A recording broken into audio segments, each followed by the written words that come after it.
Hi, everybody, and welcome back to RHAP's coverage of Australian Survivor Redemption. My name is Mike Bloom. We are finishing off quite the incredible week, arguably the best week of the season so far, which says a lot. And we nearly got our rocks off. We were right there on the edge, but alas, we are not left with blue stones, but blue balls, as yet again we have been denied the deadlock opportunity, but there's still a lot of stuff to get into. And the reason why I'm using so many euphemisms is because we are bidding adieu to perhaps one of the biggest euphemisms in Australian Survivor history in the end of the one and only Simon Me. We'll talk about how it all went down, and I am joined by an absolutely wonderful guest. If you don't know, and you should, he is the winner of Survivor UK, the once and future king of Survivor in the United Kingdom. Very elated to welcome into the podcast the great Matthew Haywood. Thanks for having me. That was such a lovely intro. I love that. Thank you. But yeah, I'm excited to be here. And I think this season of Australian Survivor, I've been hooked. And I think this week as well, I couldn't have picked a better week to be on the show, really. I think this is one of my favourite weeks of Survivor I've ever seen. Yeah, so I mean, just before we focus in on episode 18, I'd be remiss not to get your thoughts about the season in general. I mean, I know it's tough to probably sum it up in a couple of thoughts because one of the reasons why we've been loving it so much is because how topsy-turvy it was. But what have your thoughts been about the season at large so far? Yeah, so genuinely one of my favourite seasons. I think prior to this, in Australia, it was Titans versus Rebels. Yeah. That kind of got, after I played, I watched Titans versus Rebels like live, and that really got me into kind of Australian Survivor and stuff. But this season has just, really, it's just excited me. It's like, there was actual audible screams in the middle of episodes that I've had at like tribal councils and stuff. And that's always exciting when I'm quite like a restless person anyway, but some tribal councils, I'm like, pacing in the room and stuff, and I'm loving it. But I think hit the nail on the head. Like the complexities, the topsy-turviness of the game. Like you think somebody's like got the winner's edit or something like that, and then all of a sudden it just flips. You think someone else is going to win, and then they get voted out. So yeah, I think that always like ends in exciting viewing. When you think somebody's going to win, they end up getting voted out. Oh, yeah. I mean, it really has been sort of a game of hot potato when it comes to who is taking this thing, both from sort of a positional perspective, but as well as an edit perspective, considering that, I think coming out of last week, people were saying, okay, maybe it's Simon, maybe it's Caleb. Simon, now gone. Caleb, surprisingly quiet week for someone who we thought was going to gain all this momentum. Maybe I'll get into that in a future podcast, but we need to focus on the event of the hour here, Matthew. We need to talk about how we finally thought, everyone, basically with the exception of one person in a revote, thought, okay, this is it. Australian Survivor going to rocks for the first time. So give me your thoughts on this as a concept, especially as someone who has played the game before. Were you expecting things to go to rocks? And how do you feel about that just as a player? Is a deadlock too risky of an aspect that, from your perspective, people should not be steering themselves towards? Rocks it's an exciting thought as a fan and as a player that is a fan. I could imagine like a lot of them are fans of the show as well. So I can imagine why everyone's been so excited. And even in the last season of Australian Survivor, we had it almost, and the teased us, but we didn't get it. I think it's a lot to risk. It's a big risk where, like I think Jackson said it, like £500,000, $500,000 US dollars, no Australian dollars, what is on the line, and I think that opportunity is so big. To put it down to chance is massive. And I think as well, when you think rocks is going to happen, there's also a chance there for a move to be made. And Brooke took that chance today. And when everyone's setting rocks, all the players thought it was going to be rocks. I thought it was going to be rocks, and then Brooke obviously voted for Simon. So. Yeah. Well, let's get into that move. I mean, this was obviously a very big Brooke episode. She finds the half idol, she wins immunity, and yes, she is the person to make a flip in this gymnastics laden season to take out Simon in the rebound. What I will say is I am giving so much flowers to the editors over the course of this week. I feel like this episode's no different because this entire lead up, we were entirely Simon focused. We had Simon blinders on of, okay, He's clearly, feel like he put himself in a corner with this false declaration of drawing 2 rocks. Is he gonna flip to try or to vote somewhere else to try to make sure he survives? But he doesn't need to do that. Ironically enough, if he had voted somewhere different, he would have screwed himself to begin with, voted himself out of the game. I will say that while I'm glad we saw the Brooke logic for the flip immediately in the moment, I did feel like it was a little sudden. I feel like we did not get any sort of pretense whatsoever that Brooke was going to flip on Simon. And we could certainly talk about the validity of that move. But I don't know about you, Matthew. I was certainly surprised, A, when someone flipped on Simon in the revote, and B, that it wound up being Brooke, considering that we didn't really have a lot of talking heads from Brooke prior to Tribal Council being like, well, I'm glad I beat Simon. He's someone that he's my only threat in the individual immunity challenges. Yeah, but I do think the move was there to be made. Brooke took the shot. A little bit more would have been nice to kind of see where, just to give you that inkling. But I think that's what the editors have been doing this year. They've been blindsiding the viewer as well with these huge things happening, random people you don't expect to get voted out, getting voted out. But yeah, I think Simon's took his shot at Brooke maybe once or twice this season. He's voted for Brooke, and he missed. So I think Brooke done the right thing, because Simon would have known as well, if he wanted to win the game, he probably couldn't have Brooke with him at the end, and I think it would have been hard for them both to get there. So I think Brooke knew that she needed to take Simon out, and I think Brooke could win every single individual immunity challenge for the rest of the season. I would not put that past her. She's a beast. Yeah, well, let's talk about this because, I think there certainly has been some debate considering, again, this was sort of, at least the reasoning was shown at the last second, so it deserves a little bit of chewing over. And I can absolutely see why she did it. I think we need to look back, Matthew, that, it seems like of the 4 returnees, Brooke has been the least highlighted in terms of like what her redemption is, but we need to remember the last time we saw her, which was Australian Survivor All-Stars. Now, first off, this woman is probably also traumatized of the idea of rocks, because in her season, she arguably got screwed over because she was going to go to rocks and Sharn said, no, vote out Jackie. I promise I'll vote with you next time. And then basically got screwed over the very next vote. But you could argue that Brooke would, at least, the reason why she lost Australian Survivor All-Stars is because she kept winning. But there was one person she could not get rid of who was her biggest threat in the challenges. And he is sitting across from her at Tribal Council in the form of David. And so, again, it hasn't really been talked about, but I have to imagine at least part of her logic is her thinking back to that season and being like, let me not make the same mistake again. And I think the big thing we're going to have to chew over is the idea of timing. But from a rationale perspective, yeah, it sucks to kind of bank a lot of your game in just winning out in terms of challenges. But if you want to go down that path, and especially given the fact that she did go down that path previously, she would want to take out one of the most major impediments when she gets an opportunity to do so. Yeah, definitely. And I think she's not taking that risk again. And I respect that a lot from Brooke. She's here, it's redemption season, and she's this is her redemption arc turning now. She's voted off someone else who, a close ally, but who'll probably beat her at the challenges or come close.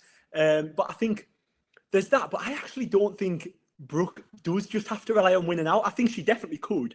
But I think her social game is flawless. She's perfect. She's got Cameron, who, although he's trying to take her out, he knows that he can't. He's failing every time.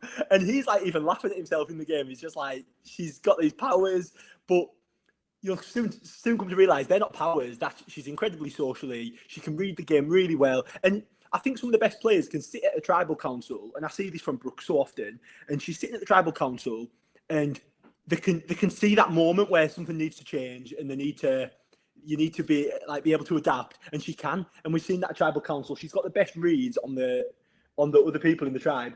And I think I've seen that a lot from the returnees this season. Their kind of experience of the game, of playing before, has come in handy at tribal councils. But I think Brooke, I think Brooke and Cameron will want to work with her. Although the passengers, as they call them, would like a big move, and I think Brooke is obviously the big move. They know they can't sit next to Brooke at the end, but I think it's going to be harder than it maybe looks to get rid of Brooke. especially with all this idle information that's going around. And yeah, Brooke and the whole women's alliance thing that's brewing, which I do think will start to go ahead. I do think Loz. Oh, you think we're getting some Redback stuff coming next week? Yeah, I do. I think it was subtly. I've watched the episode twice, and I think it's subtly. In the second time watching it, I seen they subtly mentioned it, and then they got rid of Simon, and now will the women come together and vote off the men? I don't know. I'm not sure. I just think Brooke's too big of a threat though to keep till the end. But then someone like Brooke, if you can win enough challenges and survive the votes that you're not winning the challenges, who knows?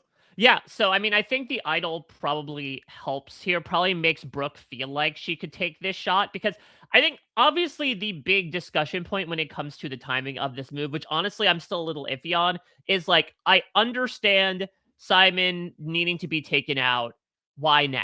You know, even if you feel like, okay, he could win challenges that I can't, you know, you just won a challenge that he did it. You did it another time as well. Like, you clearly have the metal to do so, especially towards the end when, yes, the claims of him not being an endurance guy are proving increasingly faulty by the day. This is why nobody trusts what Simon says. But like, that final 3 challenge has Brooke's name all over it. Even if she's there at the final 3 with Simon, like, there's a good chance she beats him, can take him out, still sit there at the end. There's also the idea that every single time both of them have been vulnerable, Simon has been the target basically over Brooke. You know, both of these previous episodes we saw in this week, it was always Simon until he won. And then they said, okay, I guess we'll go with Brooke. But again, if I'm assigning some other pieces of logic to it, as you mentioned back at the beginning of this podcast, the Simon Brooke relationship was not exactly like, as I imagine, locked in number ones. Obviously, I'll get the chance to talk with Simon very soon, but as you talked about, he voted for her 2 episodes ago. And yeah, they were sort of back in the same boat on the last vote, but I can't imagine Brooke has completely trusted Simon at this point. I wonder if she thinks if the situation was reversed and he won immunity and she was tied for the vote, maybe she thinks that he would have flipped on her. And so maybe it's her assigning that logic of like, if he would have done the same to me, that doesn't exactly prove that he's going to have my back at the end of the day. So let me take the shot when I can. Yeah, and I think Simon would have 100%. I think he's proved this in other episodes. He would have used that as a chance to take out Brooke, and I think they both respect that. Like, even in Simon, like the little confessional you have once you've been voted out, he was saying like, he hoped Brooke takes the season. She like said to Simon, Brooke said to Simon, "Oh, it was me," and he understood. He knew that he would have done the same thing. But I think Brooke fancies herself, fancies her social game enough to get herself to the end with these other people, especially as, and I know maybe slightly under-edited, like Sal, we haven't seen too much of. We've seen a bit of Laws and Cameron, but the way they've been playing, I do think Brooke thinks she's got a strong connection with Keeley. She's got Jackson brought over to her side. They do only need one more, you know, for the majority. So I think Brooke will fancy her chances, and with her experience of the game, to bring someone over or to work with the women. I think she's got options. I do, although she's a massive, massive threat, she's got options. It's a tough situation. I just want to know the ending. I just want to know what happens. I don't know. I just wish I knew, because I wish I could like binge the season, but that's the beauty of it. Yeah, exactly. And again, something that has also been proven in this season by sort of all players, both newbie and returnee, is this idea of like, it doesn't matter when the shot is taken, it needs to be taken now. I think maybe it's because, honestly, Matthew, I'm thinking out loud right now of the theme of redemption. Maybe it's low-key sort of foisted this idea in their heads of no opportunity wasted. Of like, no, this is your chance to earn your redemption. So when the chance presents itself, you take it no matter what. This is when we, look back to things like Mark taking out Faith, Mark taking out Rich. You could argue like Simon taking out Lottie to a certain aspect. Simon voting for Brooke.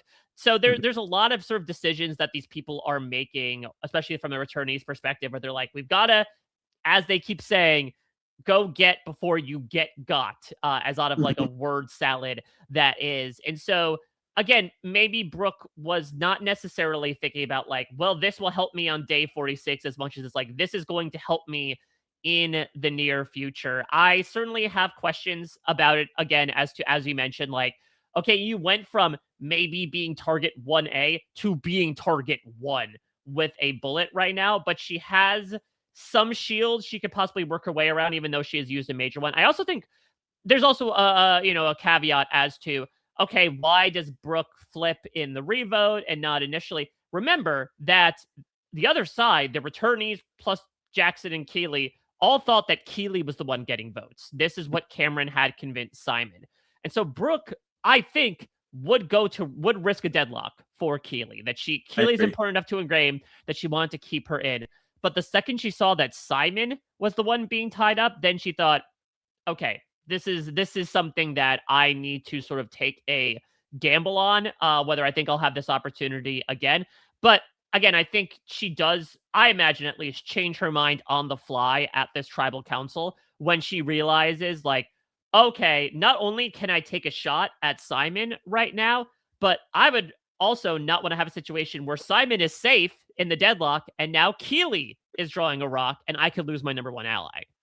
That is why, though, she's so calm under the pressure. She's analysing the game. She's reading it live at Tribal Council. And that's what I've loved about Brooke's game this season, how she waited, she's seen what the other side were doing. And then when she's seen that it was Simon and not Keely, I'll take my shot and do it now. And she's got, it's if it works out for her, that's a move for her as well at the end, And I think people are lacking moves on this season. I think Keely will probably have the best resume after Brooke. But even Jackson, I'm liking Jackson's game and I'm liking Jackson as a character. But with his move the other night, I do think that was more maybe Simon's move. How Simon you're team Caleb then. You're agreeing that it was more so Jackson being convinced by others than Jackson doing it himself. The thing is, I don't want to give Jackson any discredit because in my season, there was a whole talk whether somebody got into my head or I made the move. And I do think he had to make the move, He had to actually vote out his number 1. But the way Simon was speaking to him, and it was like he built all this up into Jackson's head. And Jackson seems like a very proud guy and a proud man he doesn't want to be told what to do. He doesn't want to be controlled by people. And he even said to Simon, "This is my show. I'm not doing it." Walked away, stressing at the confessional box, and then he'd done it. So it does take 2 to tango, but I do think that was, I think Simon could have took that move a little bit more than Jackson. But yeah, Brooke and Keely have the best resume on the season. And I think the others are waiting to make a move. But I don't see a place where the others can win out. I genuinely only think the winner is either Keely, Brooke, or Jackson. I don't see anyone else. I did think Caleb for a while, but looking at Caleb now, I think we got a lot. But then now we haven't had a lot recently in the last 3 or 4 episodes. But then you never know with this season, anything can change and we'll end up losing Brooke and Keely next week and then we'll have a new winner pick. That's exactly it. Well, I want to stay on Jackson here for a second because, for the uninitiated, Matthew on his season was in, this locked-in alliance. His alliance had the majority at the final 8. And there was an outsider who was also a challenge beast who was the odds-on easy person to get rid of. But then you decided in that moment that you felt, okay, I'm on the bottom of this alliance. Let me take the game into my own hands. And you flipped on your number 1 ally. And certainly there was a lot of discussion at the time, including on this very podcast, about, was this the right move to make at this time? So talk to me a bit more about that.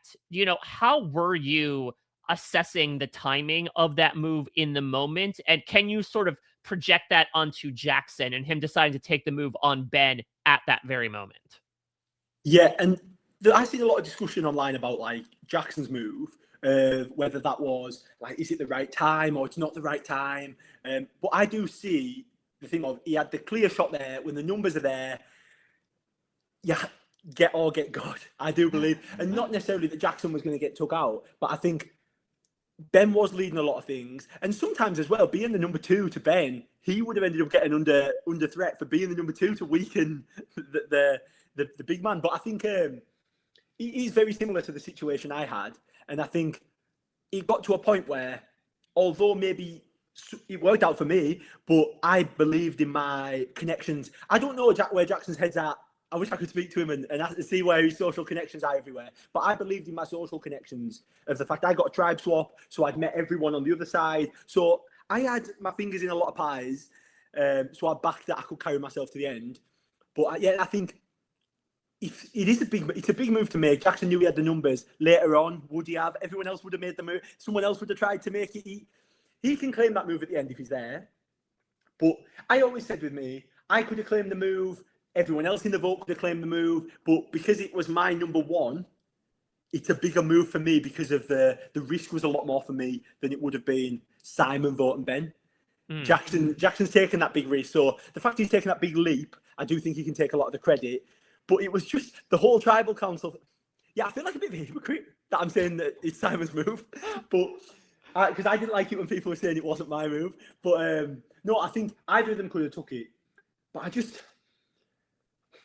think Jackson jumping to the other side wasn't my favourite thing at that moment. But if he can work them social connections, it was the right thing to do for him at the time. Yeah, it really depends. And I wish we got, again, a little bit more context as to why Jackson made this move. I mean, it's weird. It's been very weird this season because, like, yes, him and Caleb are scrapping both in the immediate aftermath as well as that tribal council about, you know, Jackson claiming none of you are making moves. And Caleb's like, well, you made this move, but was it really your move? But then, like, they're all standing around making a bunch of, like, rocks puns to each other. So, like, it's clear there's like not any immediate acrimony. This is not like a Cochrane, as we just saw in the flashback of the most recent 50 episode, like, you disgust me. They're not necessarily done with Jackson. That's just not really the timbre of the season. I will also say that, yeah, I know I came on here last time and I sort of disparaged the idea of like taking credit for stuff and there's no scoreboard, but I guess I should sort of remedy my statement because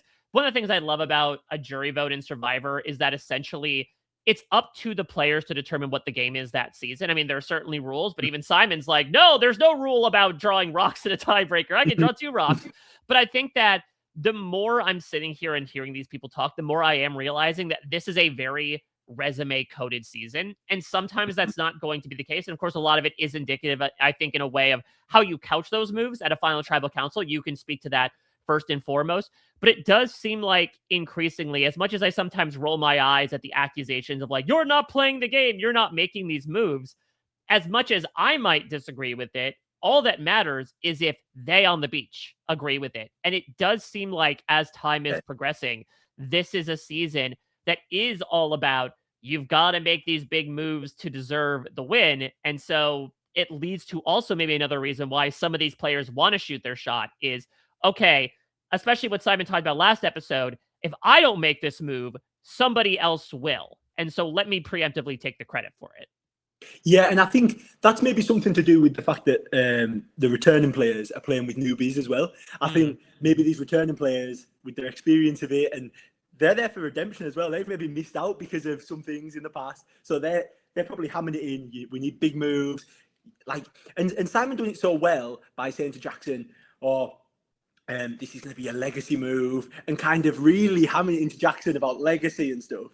And that would, from a returning player, to hear that as a newbie player, I'm not saying Jackson's idol or anything, but he's seen Simon play before, and he's thinking, well, if he's saying this about legacy, well, I'll do it, you know. And it's sometimes like you're showing off to the older kids in school, you know what I mean? The experienced kids. It's given that kind of vibe, but yeah, I think.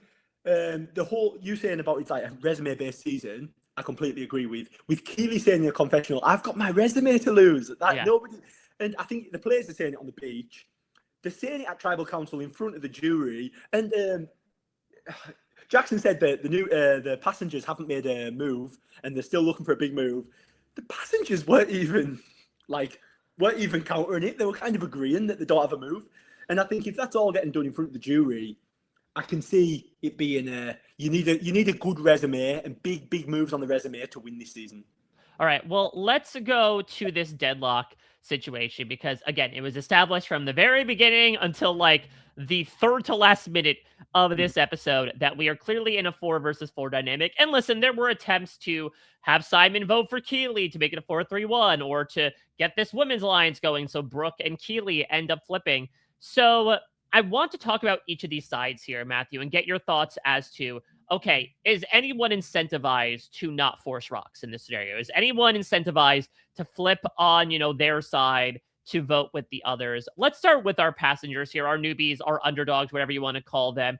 Cameron, Laws, Sally, Caleb. From what you experienced in this episode, did you feel like they all should have gone to rocks, or do you think there was any daylight for someone to have flipped on their alliance in that moment?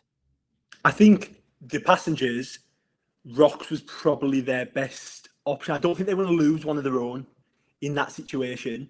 Yeah, not at all. But I do think the Cameron trying to get Simon to vote Keely, and then Simon going like I wanted kind of that to happen for Cameron. I wanted him to, because that would have been a good move. But yeah, I just wasn't convinced that was going to happen. I think it would take more than that to fool someone like Simon. But yeah, I genuinely think for the passengers, rocks was the best option. Well, and I think especially with Cameron, remember, again, this is a little bit of like the boy who cried wolf, where Cameron went to them last tribal council and said, I'm definitely voting Ben this time. And they all laughed in his face. And even still, he did not go through with it, even though he was trying to lie to Brooke to the best of his ability. So they don't believe anything.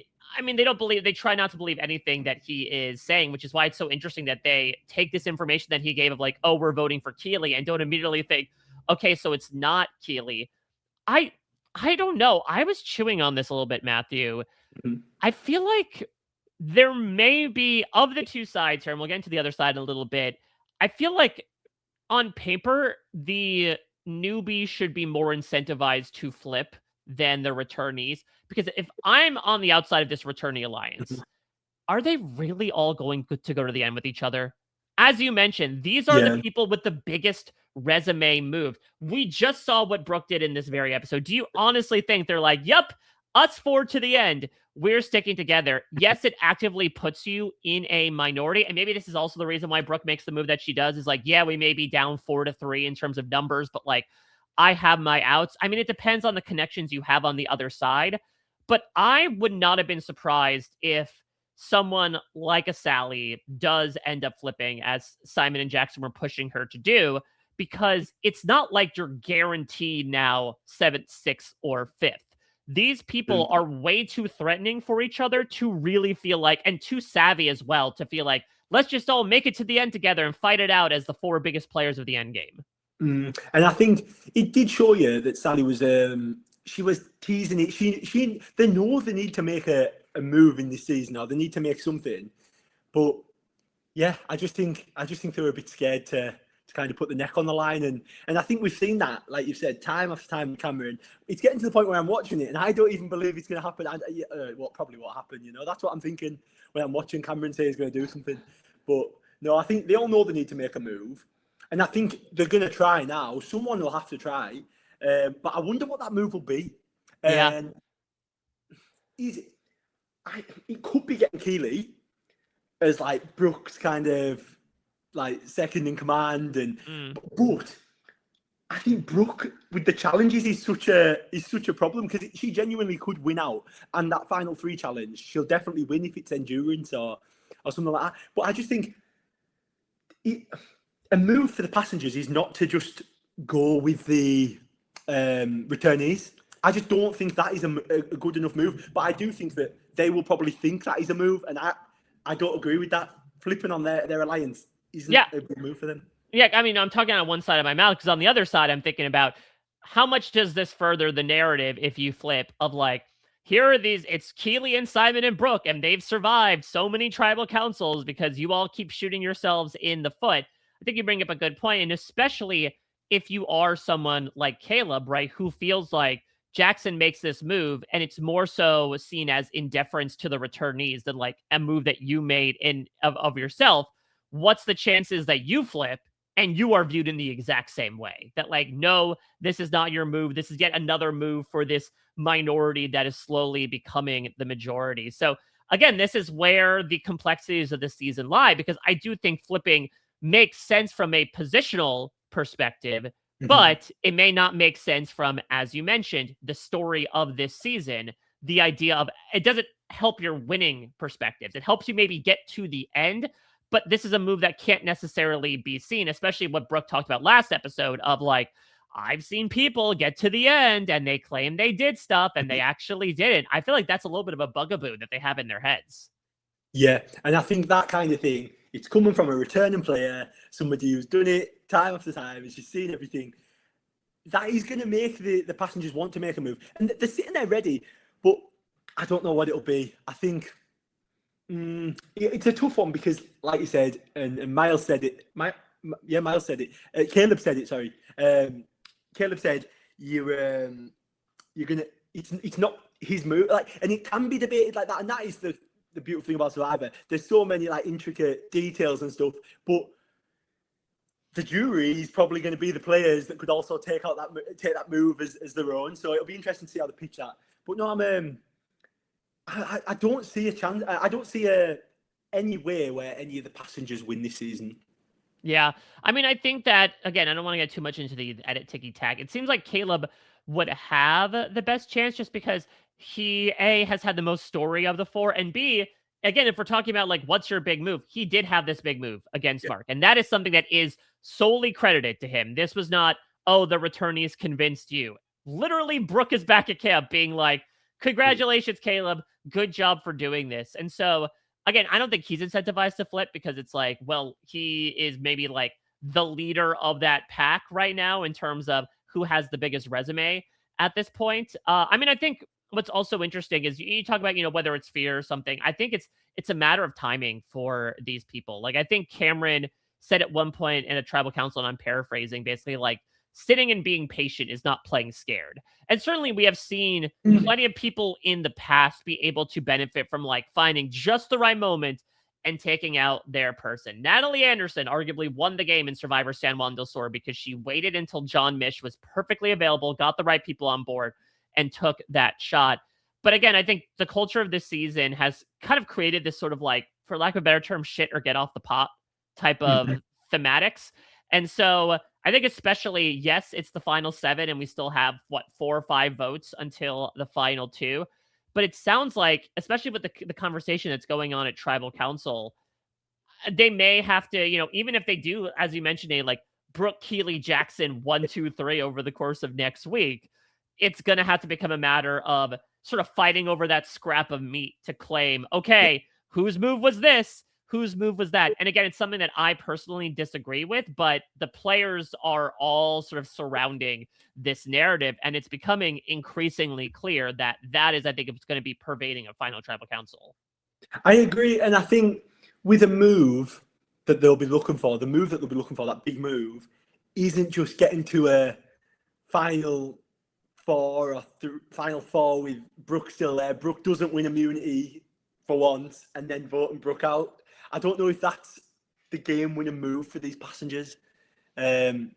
Whereas, yeah, I do see Caleb's probably got the best chance, like you said. He's had that move, and like you said, we don't want to go too much into the edit, but it's shown us that Caleb got a lot of plaudits for that move with Mark.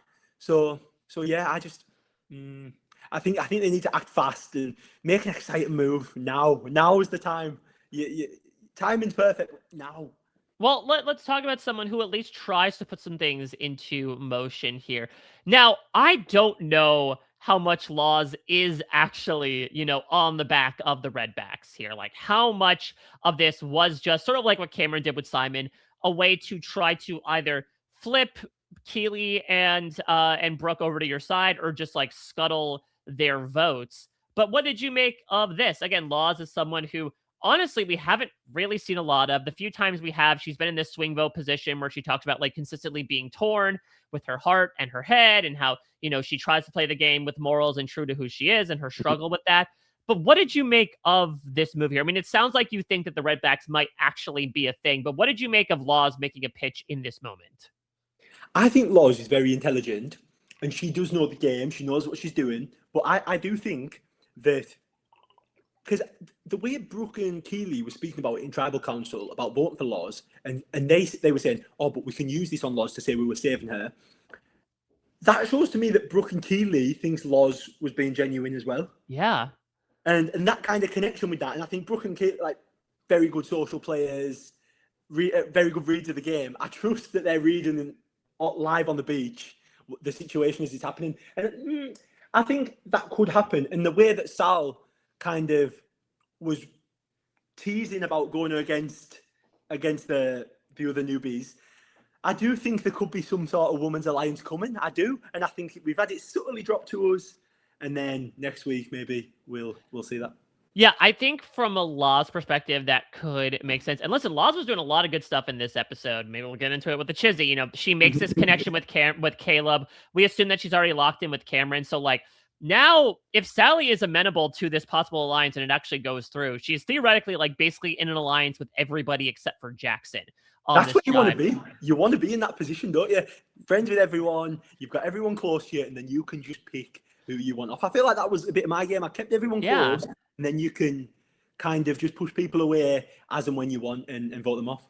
Yeah, so I'm interested to see, though, if Sally was going to go along with this. Because as Sally talks about in her confessional, like, she has no love lost with Keely or with Brooke. More so with Keely. I mean, remember that Keely and Faith were the ones trying to get Sally voted off right before the merge. Sally has been, like, one of the most anti-returnee people within that newbie group. You know, she was clearly trying to, like, use psychological warfare against Simon and Brooke in these challenges. So I don't know how Sally would react to the idea of working with them, especially because I think at this moment, this newbie group, like, low-key won the vote, right? Now they feel like it's going to be easy, 4-3, as long as there's not immunity and idols to scuttle things like last time. We just have to stick strong and bear through. So I think Law set herself up in a really good position to pivot wherever she wants to go. I don't know if Sally did, and I don't know if Laws approaches her tomorrow being like,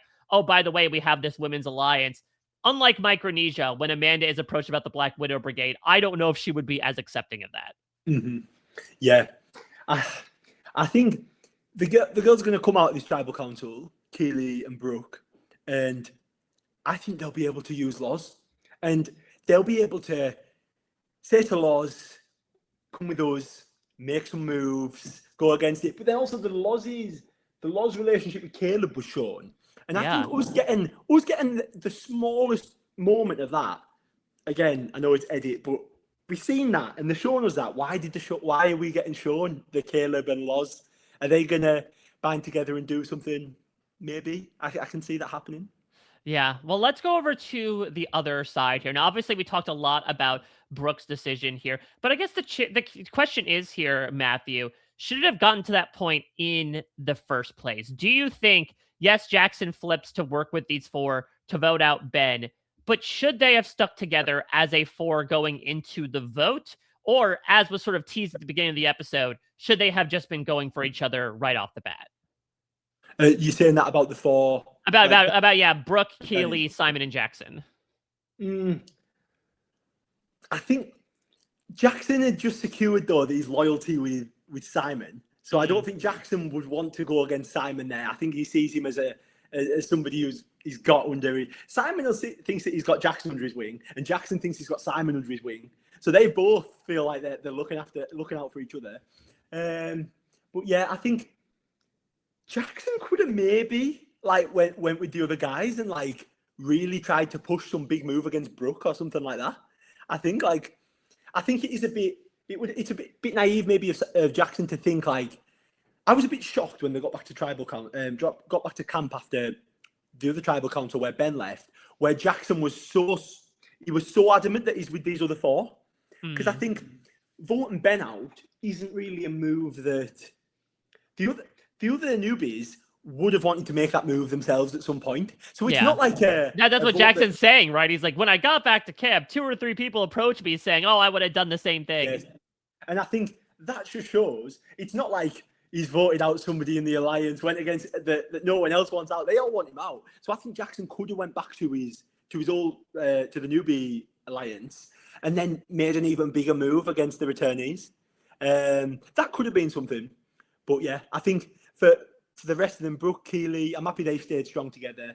And Simon, I think that was their only thing. But Jackson, he can keep flipping.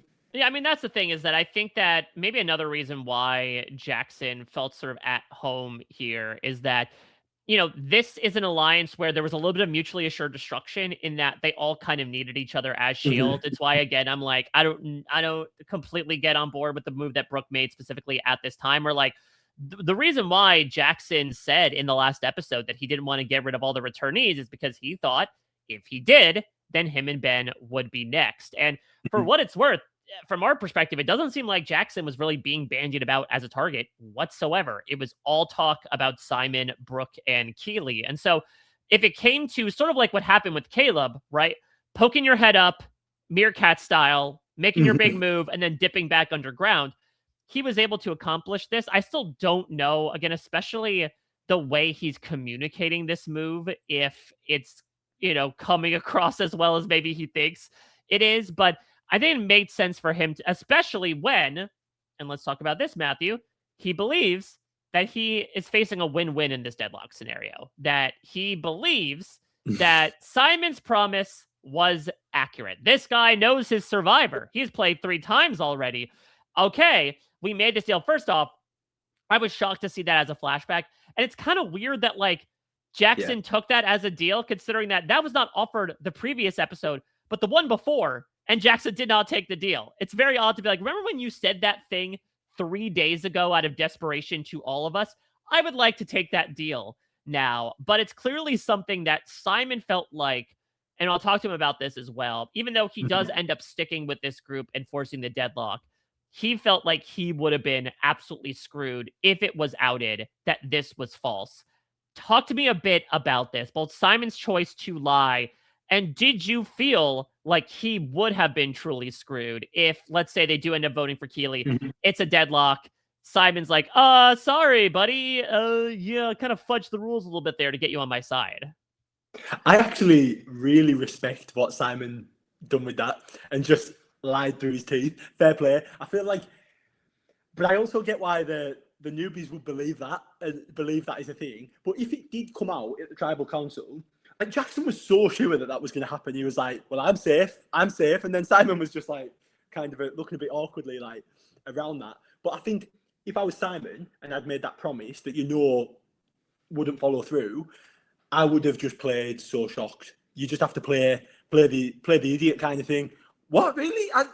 I cannot take two. I can't take 2 and just pretend that. I like that, yeah, and that's like not to talk, disparagingly about like our beloved Himbo King, but like, wouldn't that be kind of a Simon thing, right? Of like, oh, I didn't realize that was the rule. Sorry, David. I thought that I could actually pick 2 rocks. I'm sorry, man. My hands are tied at this moment. I got beaten by the Survivor rulebook. Yeah, I would have really liked to see that. And then it's kind of like, well, that's not my problem. I tried making a deal and yeah, if they're not letting me pick 2 rocks, that's David's problem or the production, So no, I actually didn't think it was such a big problem with that being my mindset. I didn't think it was such a big problem for Simon because I would have probably just played it off like that. And yeah, it's just like, and then at the end of the day, he didn't have to take 2 rocks either. Like that's the wild thing, is that the pure irony of the situation, Matthew, that if Simon had voted for Keely or voted for somebody else, A, he would have voted himself out of the game, and B, because he was the one involved in the deadlock, he would have not have been allowed to pick rocks in the first place. So it's like, it would have been, oddly enough, a win-win for him that, yes, he would have gotten 4 votes, but at the same time, he was planning for a situation where he wasn't getting those. And so he was like harangued by so much guilt about it. When the pen hit the parchment, he wasn't going to be drawing a rock regardless. No. So yeah, win-win for Simon really in that situation. But I don't know why, I don't think Jackson should have been so confident that was going to happen. Because even if you could pick 2 rocks out of the bag, and even if Simon's name wasn't on the parchment, what's stopping Simon from just saying, no, I'm not picking 2 rocks? And then Jackson has to pick a rock. I just think you have to take everything you hear into either with a pinch of salt. And you have to think, if someone's saying they'll do something, you have to think, well, they might not be doing that. Well, especially because, again, 2 episodes ago, Jackson said up and down in confessionals, I do not trust a word that Simon has said to me in the past week or so. Again, somehow, whether it was Simon or not, he was able to get on board with him. But like, that was part of that phase, right? That was part of the Simon lies, that's all he does, part of the season, with Simon saying, hey, everybody, I'm going to draw 2 rocks. Like, I don't know if I'm Jackson. I don't know how you authentically take that at face value and be like, okay, yep, I definitely believe you this time. I didn't believe the other 99% stuff that you said, but I could tell that this one was actually the thing that you'll stick through with your word. Now, maybe he feels like because him and Simon have this sort of like mended relationship that even if Simon was lying about it in the moment, that he would feel like he'd have to go through with it now. But even still, I don't think I would, as you mentioned, completely bank on, listen, I'm safe no matter what, because Simon's going to draw 2 rocks. I also was very interested in whether David would give things away at Tribal Council, because Simon said, only me and the host know that you can't draw 2 rocks. I don't know about that. I think there's, Brooke herself, again, has played before. She might know this. Mark on the jury probably knows. But I'm thinking back to, Matthew, Survivor Game Changers and the infamous Tribal Council, where one of the most confusing Tribal Councils in Survivor history, where Sari got an extra vote from Sarah Lucina, the vote steal, from Sarah Lucina to hold on to. She tries to steal Sarah's vote, and then it gets brought up like, oh, actually, this is non-transferable. Like, part of me wonders sometimes from a production perspective, if players are like actively breaking the rules, if they have to stop down and let them know that's not the case, or how much are they willing to sort of let people run with that lie before they end up having to out, no, actually, Simon was lying. He can't pick 2 rocks. Yeah, and then that becomes a factor of when David asked Simon, so what are you going to do, Simon? Are you going to pick 2 rocks? And then I was cringing in my head thinking, is David going to spoil Simon's plan? Which that would then maybe kind of go against the whole thing of you have to outwit, outplay, outlast in whatever way possible. If David said, well, you can't pick 2 rocks, that blows up maybe Simon's plan without it even happening. So I think, yeah, the fact you can like fake idols and stuff and fake advantages, and I love that element to it as well, and it's worked for players this game. One idol saved Brooke and Keely. So yeah, I think that's no different to that really.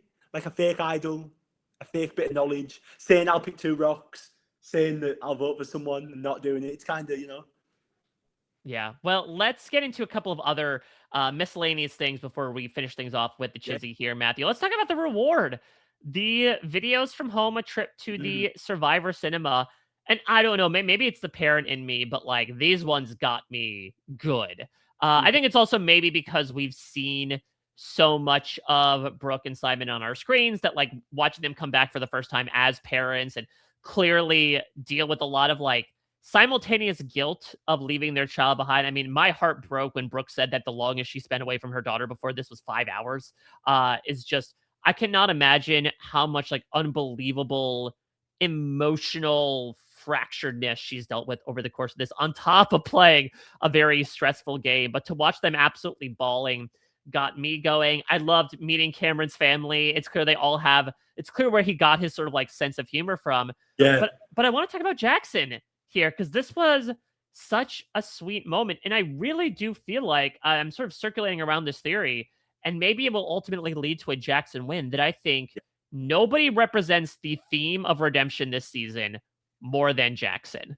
I think we got so much about, him leaving his college career to become a wrestler. We got that whole sequence in the pre-merge about how he doesn't like people telling him what he should be doing, which again is, I think, a reason why he turns on Harry here.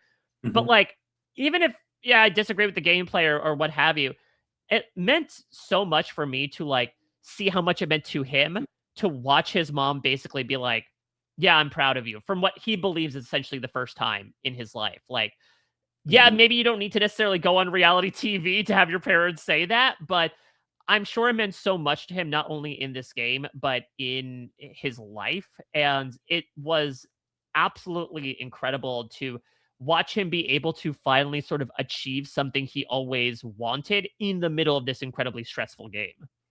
Yeah, and we've seen a side to Jackson that we haven't seen before. And the whole, you said it perfectly, the redemption element of this season, it's all about redemption. I think whoever wins, they'll want to really show this narrative of how they've been redeemed, the story, the journey. And I think Jackson, I know I'm just flip-floppy here, like I'm saying one thing. I mean, it would be very applicable to this season, Matthew. But it is like, in my head 1 minute I'm thinking, Brooke could win, but then no, Brooke's too big of a threat.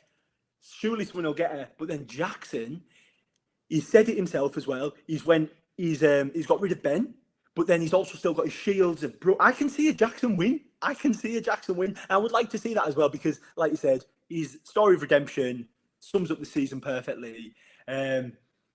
He's a wrestler. He left his kind of corporate university degree to go and chase his dreams, and I really resonate with that as well. Like, as somebody, I went to uni. I dropped out of uni to play Survivor myself, actually, which is quite a mad story. So yeah, I think Jackson's win equity has went up so much with this episode. But yeah, I do think it's so nice to see. Really, we seen he was so honest about his like home situation, about himself. I felt like he was really honest, and I love to see that from Jackson. Well, let's finish things off by going from someone who maybe increased his winner equity to someone whose winner equity unfortunately went bankrupt here. Let us send off Simon for seemingly the last time. I will certainly hold his feet to the fire and get that question out of him. I know Harry has certainly said like if he would only come back if there was another AU versus the world season. But obviously a big third time out for Simon. As he declares on the way out, he felt he got his redemption. He was able to be in a majority, make some moves. Yes, of course, he had a case of long bottomitis, so it was going to come back at the end of the day. But he feels incredibly proud about what he was able to accrue this third time out. Give me your thoughts on Simon 3.0, or even just Simon as a character in general. Yeah, I love Simon as a character. I think he's so fun to watch. He was involved. He was making moves. He was good TV character. I really enjoyed watching him. I would love to see him play again. Hey, I could be playing with him, Australia versus the world. But no, I think it'd be good to see him again because I feel like he's got a lot to give. You can tell just by watching him that he loves the game. It means everything to him, and I really see that through the screen. And I'm so happy that this time he's got a better experience for himself, and he feels redeemed. Yeah, it's really exciting to watch. Yeah, I mean, I absolutely love him because this is a man who wears his heart on his lack of sleeves. Like, it's so fun to have this guy who has had just such an unfortunate, step on rake Survivor career up to this point. I mean, they opened the season, Matthew, with a montage of all of the Reddit posts about is Simon, the worst player in Australian Survivor history.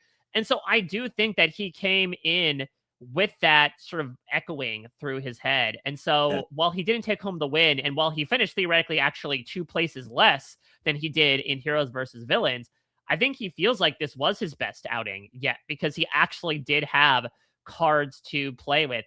Yes, I didn't love him flipping on Brooke and the Blanche Tribal Council, but then he was able to seemingly sway over Jackson and maybe one of the most impressive moves he's able to do in his Survivor career. But I think what I love about Simon as well is that it's weird to be like, oh, he's so humble because, again, one of the runners we got this season is everyone, mocking Simon both behind his back and to his face about like the big speeches he's making and how much he annoys people. But like, he just seems like such a genuine good soul. He clearly, again, has such a big heart, especially a big heart for this game. I don't necessarily need to have casts filled with super fans, but you could tell how much this experience means to Simon, even more so on his third time out. I feel like when players keep coming back again and again, you imagine there's some sort of diminishing returns of like, this is basically a job for you at this point. You don't really care. The stars have fallen from your eyes. The stars have never left those deep eyes of Simon Me. He is someone who clearly loves getting to do this, even when he is on the outs. And so I would just always give him so much kudos for both, everything he brings from such a self-effacing perspective, but also the ability to be tenacious. And again, nowhere is that more representative than the last episode when he thinks the situation is impossible. Jax is not flipping, but he just keeps trying again and again and again. He keeps running headfirst into a brick wall, and then finally the right crack emerges, and it's enough to try to break the game wide open, at least for a vote. So I very much, will very much look forward to the opportunity to talk with him in just a little bit, hopefully in a larger capacity after the season. But yeah, time number 3 for Simon Me. Big thumbs up, in my opinion. Absolutely. To play 3 times, you've got to be a good player, a good person. and you must love the game to go back 3 times. So yeah, that was a lovely. You give him his game a really good sum up there. I agree. I think though, like you said, you could see it in his eyes. Even that final moment, you could see it in his eyes. And it's not all about placement as well. It's about, like you said, he didn't place as high, but his game was better. Yep. All right. Well, let us talk about how this all shook out, this wild end to a wild week in the form of the Chizzy. Take it away, Jacobson Weinstein and MC Color. 2, 3. 1, 1, 1, 3, 1, 1, 3, 1, 1, 3. It's getting kind of chizzy. 3, 2, 1.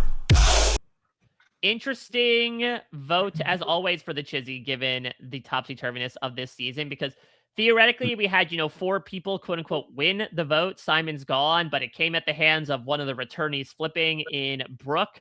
So give me your thoughts, Matthew. Who is your 3-2-1 from episode 18?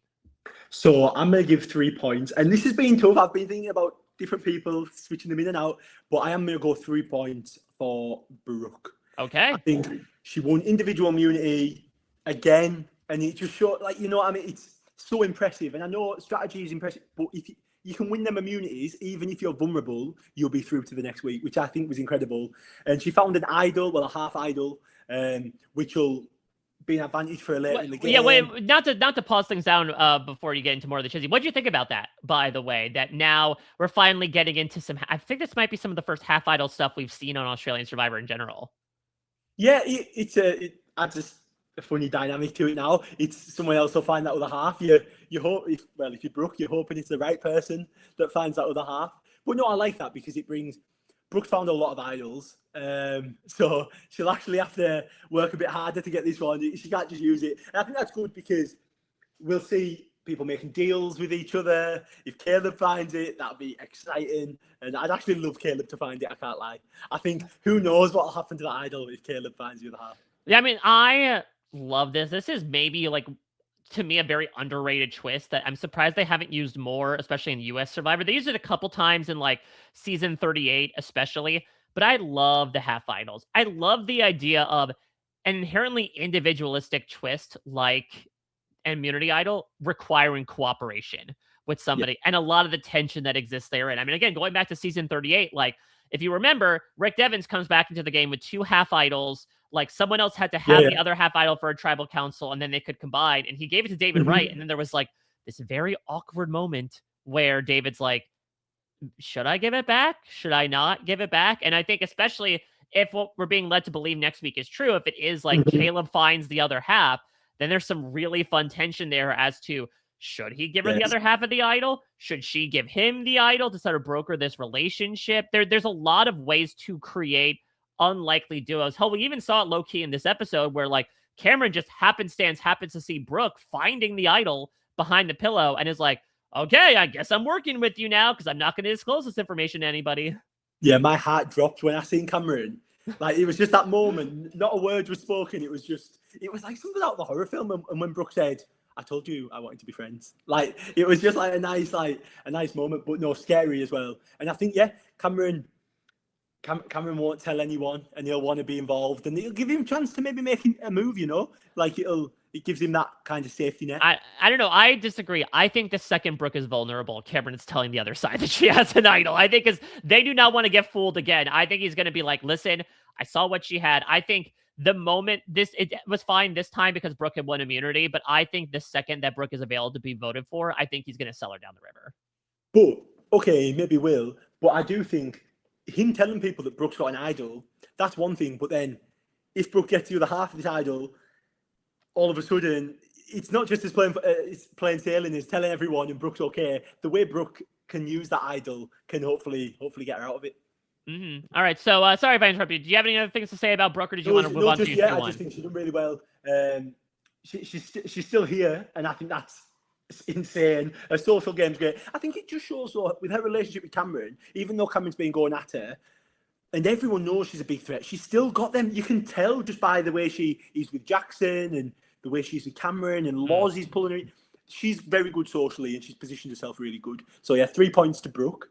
I've went for 2 points for Laws. Okay. I think she pulled Brooke in, the whole women's alliance. We don't know if it's going to happen yet, but I think we've seen some sort of... it's the groundwork for something that we could be seeing in the next few episodes. So, yeah, 2 points for Loz. Hopefully Loz can come out of the woodwork. I would like to see more from Loz. And 1 point for Jackson. Okay. He's stuck with he's flipped from, he voted Ben out, he flipped his alliance, he's maintained his position there. I think just in the sense of his win equity going up, and what I'm seeing from his game as a whole, I want to give Jackson the 1 point. Okay. Glad we're going to be doing a little different here. You and I are in the same book, perhaps on different pages here. I'll start with the one. I'm going to give 1 point to Cameron. I think that Cameron did some very good stuff in this episode. Yes, it's a little coincidental, but he sees Brooke find the idol and is able to broker a relationship, at least for now, based on that. And like somehow, some way, he is able to convince Simon that Keely is the vote. I still don't know why this was the case, considering that these two have been on opposite pages for so long, but it makes it so believable to the other side that, again, you have someone like Brooke going to a deadlock because she's like, okay, well, I need to protect Keely until the second that she finds out that it's Simon. And it's an attempt, at least from what's being built up in the edit, as to like, okay, maybe Simon will throw a vote towards Keely. And if they had gotten away with a 4-3-1 vote, then absolutely Cameron would have gotten the 3 points. Brilliant move, yeah. Incredible. So yeah, I appreciate the fact that he is trying to make these individualistic moves. And it feels like, unlike previous episodes, he had made some progress in some ways here. I think I'm going to give 2 to Brooke. I was debating the 1, honestly, going in here. Right after finishing the episode, I was very much like, Brooke, what are you doing here? Not the right time to do so. I still partially feel that way. I've talked again about the fact that Simon could have been a shield towards her, and you are very much trying to bank on winning out, essentially. But I think you brought up some good points as to the fact that she may have other outs here. And again, I think given her past Survivor AU experience, and the fact that, again, Simon was not exactly the most loyal ally to her, I still don't necessarily completely agree with the decision, but I don't perhaps bemoan it as much as I initially thought. There are, of course, benefits and drawbacks here, but I think the benefits slightly outweigh the drawbacks, I say, before she is voted out next episode. But I will ultimately give 3 points to Loz. I thought that Loz did such great work, and this came out of freaking nowhere. You know, I'll perhaps do a Chizzy tally update in it coming up here. It's maybe like the first Chizzy points Loz has received all season. Wow. Just because, again, the previous times that we saw her, she was in the middle, but it didn't necessarily seem like she was activated in any way. But here, she's clearly making a lot of inroads with a lot of different people. Again, if this Redbacks thing holds any water, she will be aligned with basically everyone in the game except for Jackson. And the fact of the matter is, she won the vote. This side won out the vote, at least for the time being, 4-3. And most importantly, you mentioned it before, Brooke and Keely specifically changed the vote to Loz over Caleb to protect her, which is wild to say, but they knew that other side wasn't going to crack. And so they said, okay, who's someone that we want to see the next day? And so that means that even if Loz is not as on board, she was able to at least convince them that she was on board enough to make this move or to, you know, keep the votes on her to make her safe. So it does prove that Loz has a lot of options moving forward. It may be too little too late, but I do appreciate a lot of the work that she did. And I would argue she is the biggest beneficiary of winning out and Simon getting voted out in this episode. Loz is giving herself options now, and I think options in Survivor are so important. It's about having the options at your disposal, and then that's when you've got all the ammo. That's when you can start making your moves. And also, it'd be interesting. I want to see more from Loz, and I think hopefully that is the start. Yeah, we see some more, so it's exciting. I do have one final theory that I was thinking about to throw out here, Matthew, and it's a very rare circumstance, but I wonder if you're a Survivor player out there and you are facing a possible deadlock scenario. I think the general theory you should surround yourself with is to vote for the person on the other side who is most likely to go to rocks. Because if you think about it, if you deadlock the situation, right, you have to try to get people to flip in a revote or in a consensus decision before the rocks are drawn. You want to eliminate as many constants as possible, right? You want to keep as many variables in to try to convince them in the moment. No, you don't want to do this. We saw this happen in Brains versus Brawn too. Like, no, you really don't want to do this. Make sure you flip. And so, as weird as that is to be like, this is why I'm picking the person I want to vote for. Again, if the situation is as obvious as it is in this episode, with kind of the weird logic that it is, I do think that maybe your best course of action is to like maybe vote for a Sally and be like, well, Sally outright declared that she's going to rocks. And so if we vote for her, then she's out of the picture and I can actually reason with these others who might be more liable to flip and save my ass. Yeah, true. Take someone out of it, take them out of the equation. No, that's a smart thing to do in that situation. I'm good for one of those once in a while. No, that'd be good. No, I think that'd be good. And like you said, then you can use that as kind of, well, Sally said she was definitely going to rocks. So come on, let's take her out. Yeah. Well, Matthew, this was such a fantastic time. I relish the opportunity to always hear about you talk about the game. It's clear you are such a big fan. And I think having lived the experience as well has given you even a deeper well of knowledge as to how to play from your perspective, though you also have so much appreciation for like how others play and the other perspectives that exist in this season. So you absolutely killed it, man. Thank you so much for coming on, breaking down the capper to such a fun week of Australian Survivor. Now, of course, for those of you that don't know, this season's going places, and so are you. You are quite the well-traveled online presence. So if people want to check out all the great stuff you're doing, how can they do so? Yeah, I do a lot of traveling and adventure content on social media. I'm on Instagram, TikTok, Matthew Haywood X. I've just started a YouTube channel as well, Matthew Haywood X on everything. So it's pretty mad, the adventures. I feel like I'm living the Survivor life every day, which is good. But no, I think, Survivor has definitely like changed my life. So to be involved in the community as much as I am now, it's a known fact I wasn't a fan of the show before going on. I went on, and then now I'm catching up. I'm currently watching 50. I'm watching multiple series of Australia at the same time. I'm catching up. I'm trying it. My brain is full. That's why before I messed up a few names, because I'm watching multiple seasons.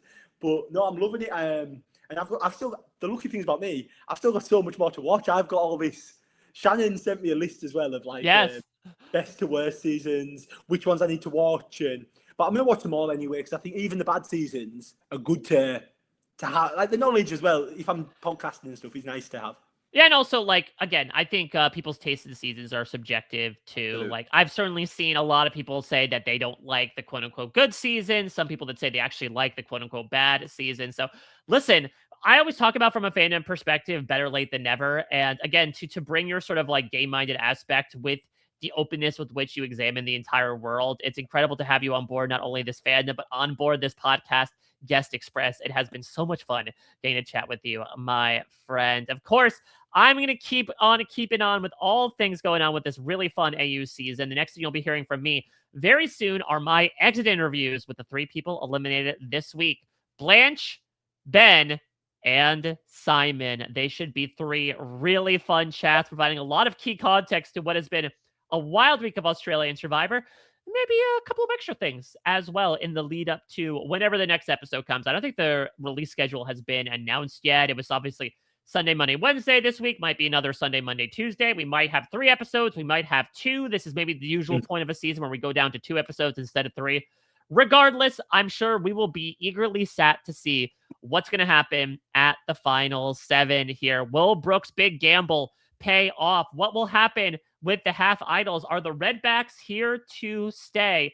All that and more when Australian Survivor Redemption returns next week, and we hope you're on board as well. We know globalsurvivor.com to make sure you're subscribed to all the great stuff we have going on with this really, really fantastic season. Thank you all so much, as always, for listening. Matthew, thank you so much for your fantastic insights. Until next time, everybody, take care. Bye-bye. This is RHAP. We know reality TV.